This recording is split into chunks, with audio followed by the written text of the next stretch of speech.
মুসলমান ইমানদারের দল জব করার জন্য যখন প্রস্তুত হয়ে গেছে,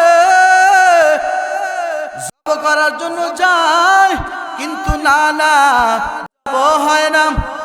একবার নয়, দুইবার নয়, বারবার চেষ্টা চালায়, এরপরেও হয় না।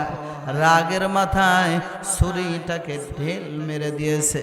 এ মুমিন, ছুরিটাকে ঢেল মারার পর, ছুরে মারার পরে পাশে একটা পাথর ছিল, পাথরে যাইয়া ওই পাথরে যা ছুরিটার আঘাতে পাথর দুখণ্ডিত হয়ে গেছে। মুসলমান ভাইরা আমার, এর মানে ছুরিটা কি দাঁড়ালো না? মুসলমান ইমানদারের দল, আল্লাহর হুকুম হয় নাই, এই জন্য পয়গম্বর ইসমাইলের গলাও কাটে না। আল্লাহর হুকুম হয় নাই, এই জন্য পয়গম্বরের ইসমাইল আলাইহিস সালামের গলা কাটে না। আল্লাহর হুকুম হয়েছে তো পাথর দুখণ্ডিত হয়ে গেছে। এর মানে ছুরিতে দাঁড় আছে, আল্লাহর হুকুম হয় নাই তো জবে হয় নাই। এ মুমিন, আল্লাহর পয়গম্বরের উম্মতের দল, এই দৃশ্য দেখিয়া আল্লাহ পাঠাইলেন, ও জিব্রাইল কোথায়?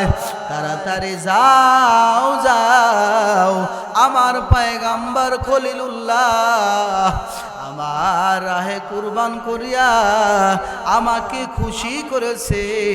আমি তাকে কঠিন পরীক্ষা নিলাম, এই পরীক্ষায় আমার পয়গম্বর 100 নাম্বার পেয়েছে। সুবহানাল্লাহ বলেন। চ্যানেলটি সাবস্ক্রাইব করে আমাদের সঙ্গেই থাকুন। আন যায়েদ ইবনে আরকাম রাদিয়াল্লাহু তাআলা আনহু قال قال أصحاب رسول الله صلى الله عليه وسلم هذا الأضاحي يا رسول الله قال سنة أبيكم إبراهيم أو كما قال عليه الصلاة والسلام। মুসলমান ভাইরা আমার, কুরবানি এটা কি জিনিস? সাহাবায়ে কেরাম জিজ্ঞাসা করছিলেন, ও পয়গম্বর, কুরবানি এটা কি? আল্লাহর পয়গম্বর জানায়া দিলেন, সুন্নাতু আবিকুম ইব্রাহিম, এটা তোমাদের পয়গম্বর ইব্রাহিমের সুন্নাত। সুবহানাল্লাহ। মুসলমান ভাইরা আমার, পয়গম্বর ইব্রাহিমের সুন্নাত, আল্লাহর পয়গম্বর ইব্রাহিম, উনি কে? কেমন পয়গম্বর? ইতিহাস সাক্ষ্য দেয়, আজ পর্যন্ত ওই কুরবানি কোনো ব্যক্তি করতে পারে নাই যেই কুরবানি পয়গম্বর ইব্রাহিম করেছিলেন, যেই ত্যাগ স্বীকার করেছিলেন আল্লাহর পয়গম্বর ইব্রাহিম। বয়স হয়েছে 120 বছর। কয় বছর? 120 বছর বয়স হয়েছে। ও মুসলমান ইমানদার, তার স্ত্রীর বয়স হয়েছে 99 বছর। দুইজনে বৃদ্ধ অবস্থায় হয়ে গেল। এ মুমিন ভাইরা আমার, এমন সময় আল্লাহ পাক সন্তানের সুসংবাদ দিলেন। পয়গম্বর সারা আলাইহিস সালামকে ডাক দেয়া বলে, ও প্রাণের স্ত্রী আমার, আল্লাহ পাক আমাদেরকে সন্তান দেওয়ার সুসংবাদ দিয়েছে। নিঃসন্তান হয়ে গেছিল, মনে করেছিল জীবনে কোনো সন্তান হবে না, এরকম নির্জয়তা নিয়ে যখন চলতেছিল, যখন আল্লাহ পাক সুসংবাদ শোনাইলেন, স্ত্রী বলে, এইটা কি সম্ভব? আমাদের বয়স তো বাড়ি হয়ে গেছে, এই বয়সে কি সন্তান হবে নাকি? আল্লাহর পয়গম্বর বলে, আল্লাহ যদি চায় অবশ্যই সম্ভব। কথা বলেন ঠিক কিনা? মুসলমান ভাইরা আমার, আল্লাহ সুসংবাদ শোনাইছে, সাথে সাথে সারা আলাইহিস সালাম ওনার গর্ভে সন্তান ধরল পয়গম্বর ইসমাইল। আল্লাহ রাব্বুল আলামিন যখন দুনিয়ায় তাকে আনলেন, দুনিয়ায় পদার্পণ করলেন, এত বছর পরে সন্তান হয়েছে। সন্তান মহাব্বতের হওয়ার কথা কিনা? কথা বলেন। মুসলমান ভাইরা আমার, এত মহাব্বতের সন্তান আল্লাহর পয়গম্বর ইব্রাহিম আলাইহিস সালাম সন্তানটার চেহারার দিকে যখন তাকায়, দুনিয়ার সব অশান্তির কথা ভুলিয়া যায়। এত সুন্দর সন্তান, শুধু কি চেহারার সুন্দর না, সার্বিক গুণে গুণান্বিত পয়গম্বর ইসমাইল আলাইহিস সালাম, যার চেহারার অভাব নাই, যার গুণের কোনো অভাব নাই। এ মুমিন, আল্লাহ রাব্বুল আলামিন এমন একজন পয়গম্বর আল্লাহ তাআলা দান করেছিলেন রে ভাই। পয়গম্বর ইসমাইল আলাইহিস সালাম, ওনার বয়স যখন হয়ে গেল, কোন বর্ণনা আসছে 7 বছর, কোন বর্ণনা আসছে 13 বছর বয়স। 13 বছর বয়স যখন হয়ে যায়, আল্লাহর পয়গম্বরকে স্বপ্নের মাধ্যমে দেখানো হলো, এ পয়গম্বর, তোমার প্রিয় বস্তুটাকে আল্লাহর রাস্তায় কুরবান করে দেয়। স্বপ্নের মাধ্যমে প্রিয় বস্তুটাকে কুরবান করার জিনিস দেখলে। মুসলমান ইমানদারের দলেরা, প্রিয় বস্তু পয়গম্বর ইসমাইল ছাড়া আর কেউ নাই, আর কেউ নাই। পয়গম্বর ইসমাইল ছাড়া প্রিয় বস্তু আর কিছুই নাই। এ মুমিন, আল্লাহর গোলাম, ভালো করে শুনবেন, বুঝবেন। আল্লাহর পয়গম্বর শোনায় দিছেন, ও পয়গম্বর, আল্লাহর পয়গম্বর ইব্রাহিম আলাইহিস সালাম বলেন, ও প্রিয় সন্তান আমার, আমি তো এইভাবে স্বপ্নে দেখেছি তোমাকে কুরবানি করার বিষয় আমি দেখতে পাইলাম। এ মুমিন, আল্লাহর পয়গম্বরের সন্তান তো পয়গম্বরের মতোই হয়। এ মুমিন ভাইরা আমার, আল্লাহর পয়গম্বর এই সংবাদ বলার পর পয়গম্বর ইসমাইল ছোট্টবেলা থেকেই ট্রেনিং প্রাপ্ত। বলে, আল্লাহর পয়গম্বর, প্রিয় বাবা আমার, আপনাকে যা আদেশ করা হয়েছে আপনি তা পালন করুন, আপনি আমাকে ধৈর্যশীলদের অন্তর্ভুক্ত পাবেন। সুবহানাল্লাহ। বর্ণনার ভিতরে পাওয়া যায়, ও মুমিন ভাইরা আমার, মুসলমান ভাই, পয়গম্বর ইসমাইল ছোট্টবেলা থেকে বাবাকে বললেন, ও প্রাণের বাবা আমার, আমি আপনার প্রিয় সন্তান, হতে পারে আমার দিকে তাকাই আপনার একটু মহব্বত হইতে পারে, আমার চক্ষুটা বন্ধ করে দেন, আর আমার 2 হাত 2 পা বেঁধে নেন। জবের সময় হতে পারে আমি নাড়াচাড়া করতে পারি, আপনার জব করা যাতে কষ্ট না হয়। কেমন সন্তান চিন্তা করেন, এই যে জবে হবে এটারও আবার বুদ্ধি শিখায় দেয়। এই জন্য কবি বলেন, বাপ কা বেটা সিপাহী কা গোরা, কুছ না হতো তা থোড়া থোড়া। বাপ যেমন বেটা তেমন। ও মুমিন ভাইরা আমার, আল্লাহর পয়গম্বর ইসমাইল আলাইহিস সালাম যখন এত সুন্দর কথা শোনাইলেন, পয়গম্বর ইব্রাহিম শুনে মুগ্ধ হয়ে গেল। এটা তো সাধারণভাবে বলেছে, যদি পয়গম্বর ইসমাইল রাজি নাও হইতো তারপরেও তো আল্লাহর হুকুম পালন করতেন। এ মুসলমান ভাই, এরপরেও ছেলের মতামত নেওয়ার জন্য এতটুকু বললেন, মমিন ভাই আমার, আল্লাহর পয়গম্বর যখন জব করার জন্য যখন ছুরিটাকে সুন্দরভাবে দাঁড় করে যখন রেডি হয়ে গেছে, পয়গম্বর ইসমাইল এটাও বলে দিয়েছিলেন, আব্বা জান তোমার ছুরিটা ভালোভাবে দাঁড় করে নেও, যাতে জব করতে কোনো রকম কষ্ট না হয়। মুসলমান ইমানদারের দল জব করার জন্য যখন প্রস্তুত হয়ে গেছে,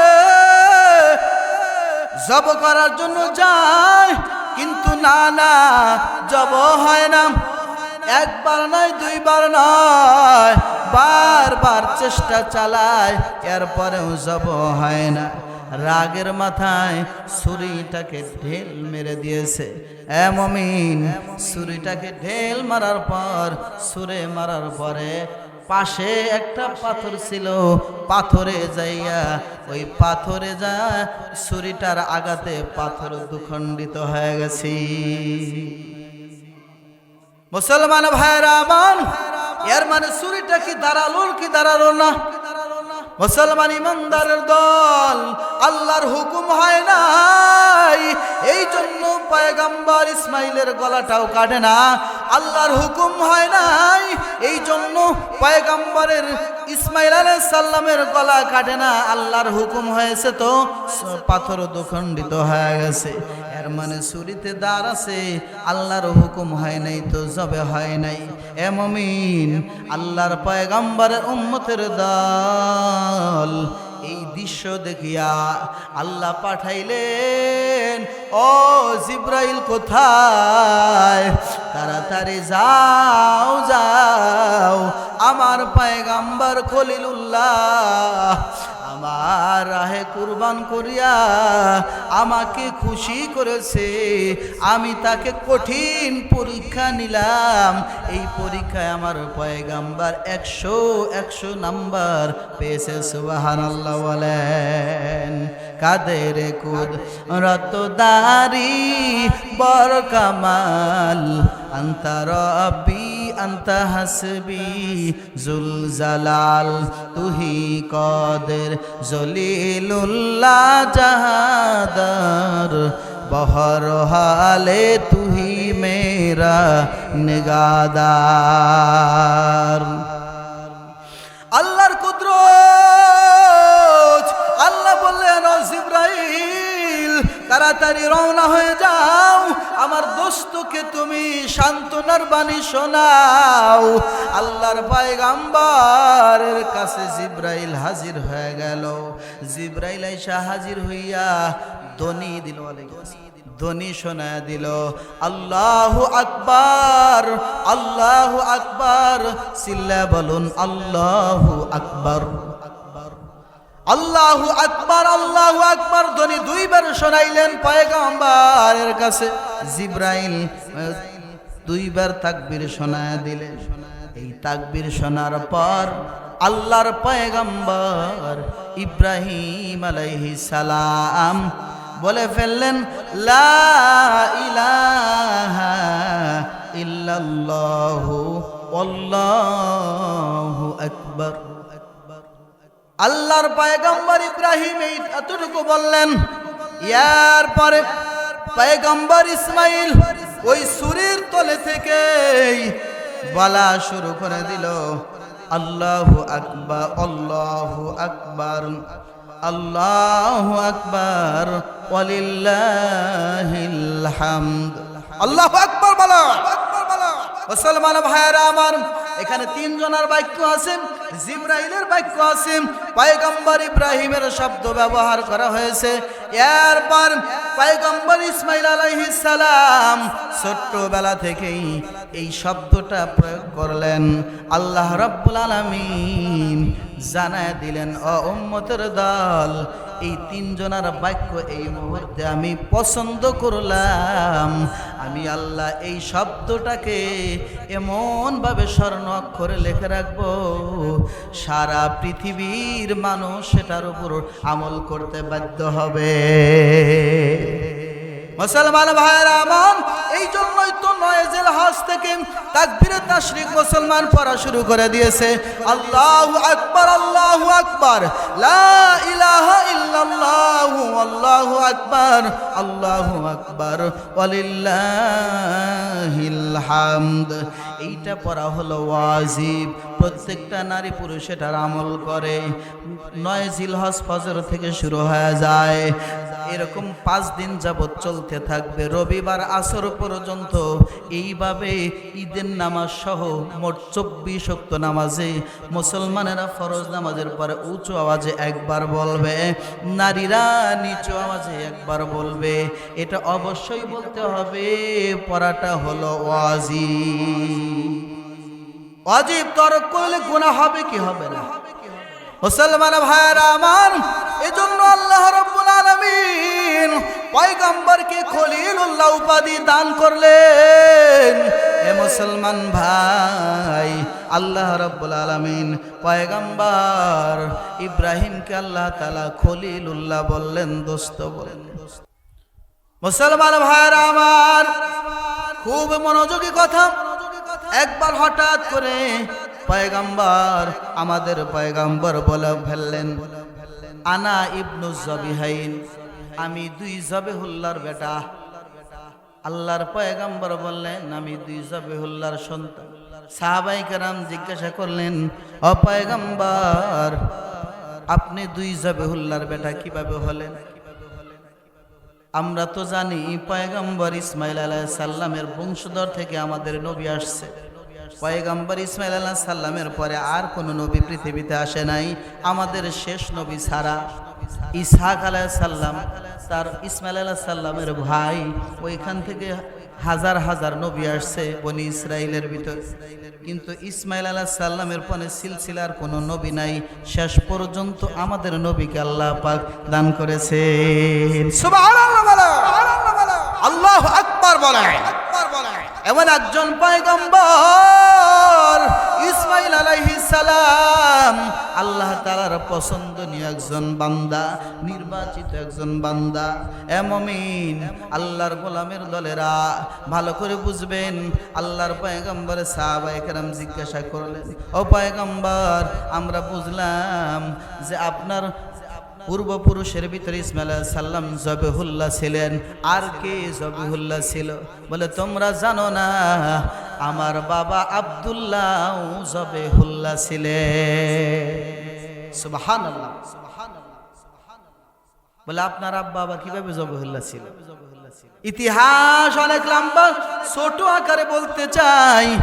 আল্লাহর পয়গম্বরের বাবা, হারে ওনার বাবা সহ ওনার চাচারা মোট 10 জন সন্তান আব্দুল মুত্তালিবের। কয়জন সন্তান? 10 জন ছেলেই শুধু। এরপর 6 জন হলো মেয়ে, তাহলে মোট কয়জন হলো? 16 জন আল্লাহর পয়গম্বরের পরিবার। 10 জন হলো বাপ সহ, চাচা 9 জন, বাপ হলো 1 জন। এই মোট হলো বাপ চাচারা 10 ভাই। আল্লাহর পয়গম্বর বলেন, আমার আব্বা জান যখন দুনিয়ায় আসলেন, আসার আগে আমার দাদা আব্দুল মুত্তালিব মান্নত করেছিল, যে আল্লাহ, আমাকে যদি তুমি 10টা সন্তান দান করো, তাহলে আমি একটা সন্তান আল্লাহর রাস্তায় কুরবান করে দেব। দেখছেন নি, একটা সন্তান আমি আল্লাহর রাস্তায় কুরবান করব, কত বড় কথা। মুসলমান মুমিন ভাইরা আমার, খুবই লক্ষণীয় ঘটনা আল্লাহর পয়গম্বর বর্ণনা করেন। আমি পরিপূর্ণ ঘটনা তোমাদেরকে শোনাই। আমার বাবা যখন আসলেন, আমার দাদাকে বারবার স্বপ্ন দেখানো হয়, এ আব্দুল মুত্তালিব, তুমি যে মান্নত করেছিলে, মান্নত কি ভুলে গেছো নাকি? তাড়াতাড়ি মান্নত পুরা করে নাও, নয় তোমার ক্ষতির আশঙ্কা আছে, ক্ষতিগ্রস্ত হতে পারবা। ক্ষতিগ্রস্ত হয়ে যাইবা। এ মুমিন, আল্লাহর পয়গম্বরের উম্মতের দল। এইভাবে আব্দুল মুত্তালিব যখন সব সন্তানকে ডাক দিলেন, মানুষ জবে করা কম কথা নয়, এরপরে আবার নিজের সন্তানদেরকে সবাইকে ডাকলেন। সন্তানের দলেরা, আমি এইভাবে মান্যত করেছিলাম, আজকে আমার মান্যত পুরো না করলে আমি ক্ষতিগ্রস্ত হয়ে যাব। ও সন্তানেরা, তোমরা কি বলো? আমাকে তাড়াতাড়ি শোনায়া দাও। বড় সন্তান দাঁড়ায় গেল, বলে আব্বা যান, আপনি যদি মারা যান এরপরের দায়িত্ব বড় ছেলের উপরে আসিয়া যায়। কথা বলেন ঠিক কিনা? আমি হলাম বড় ছেলে, অতএব এই দায়িত্ব আমার। আমাকে আপনি কুরবানি করে দেন, আপনার মান্যত পুরা হয়ে যাবে। এইভাবে মেজু ছেলে দাঁড়ায় গেল।